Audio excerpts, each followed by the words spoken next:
I was looking for scrap metal for the wheelbarrow, and I think I found it right here. This is an old music stand that I had as a kid, because I used to try to play instruments once in a while. And I think that I can knock these bottom plates off and use those to fix the wheelbarrow, at least for now. We'll see. Alright, step one is complete. I got the bottom pieces right here off of the main frame. Alright, we got the first one fashioned up here. Bent it right over there, and I just got to put another one under here and get that hopefully in there and supported. And hopefully this thing will be fixed. Sort of.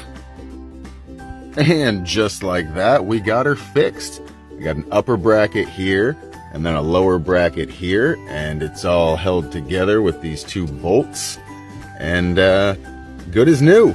Good as new. Fixed.